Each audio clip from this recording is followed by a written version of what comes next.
Hi, it's Pat Gillis here. And last week we were talking a little bit about, the spring task of checking fencing and getting all the repairs done that sometimes are required after a winter.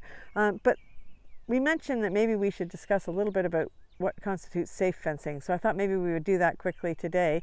We were very fortunate the last few years. We've had all of our fencing replaced pretty much.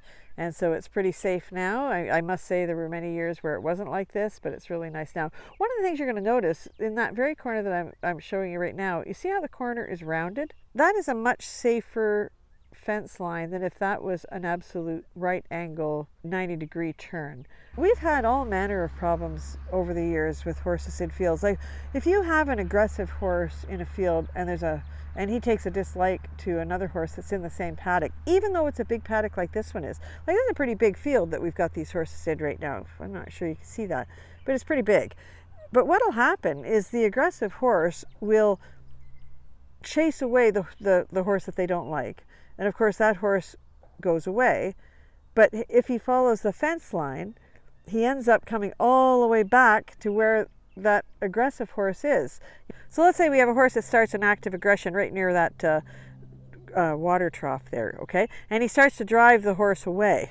And so, of course, the horse is doing exactly what he should do. He's allowing himself to be driven away. But if the horse keeps chasing him, the fence line is bringing the horse back, okay? And so this poor horse who's doing exactly the right thing and being driven away, he gallops around, but look where he ends up again, back with the water trough.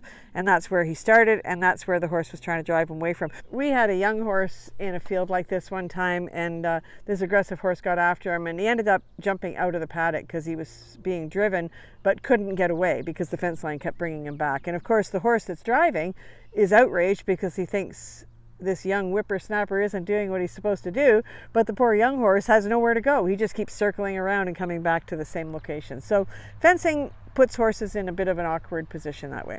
Our boards are on the inside of the fence. They're not on this side. They're nailed on this side of the fence. And that's because, if the horses come along and they start to push and rub on that, they're just going to tighten the fence as opposed to loosen it off. I like oak fencing like this the best, like the post and rail, this is called. This is my favorite kind of fencing. It's sort of traditional looking. But you'll see that some people will use what's called a diamond mesh fencing, which is pretty good. It's a high tensile steel that kind of keeps the horses, they can't get their feet caught in it. They almost bounce off it if they run into it. It's pretty good. It's pretty expensive too, and it's really hard to maintain. Like it has to be super tight and really well put in order for it to be effective. The two kinds of fences I would never use with horses. One would be barbed wire, which just goes without saying. Apparently that's okay for cattle, but horses can sure get themselves hurt. They can get hurt on just regular post and rail fencing, let alone putting barbed wire on it. So I would never ever use barbed wire on a fence.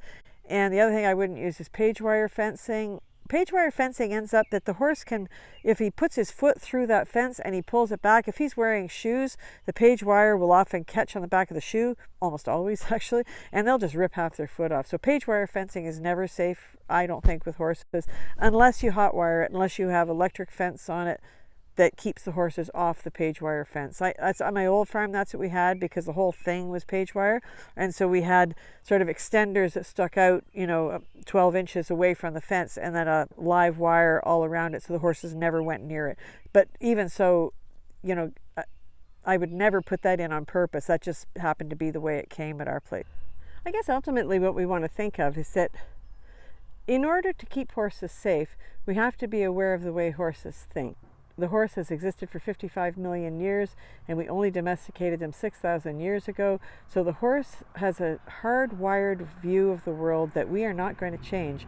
And so really nothing the horse does should surprise us if we understand his real nature. And the best way to understand a horse's real nature, I think, is to observe them at liberty, to observe them when they're just out as natural as they can be, under the circumstances, and how they interact with each other. And once you start to figure that out, everything starts to make sense. If you want to join us, we have a free webinar available. There's a link somewhere on here, and it'll give you a little insight into how the horse thinks and how the horse sees the world. In the meantime, have a wonderful week. Remember to thank your horse, and we'll talk to you soon.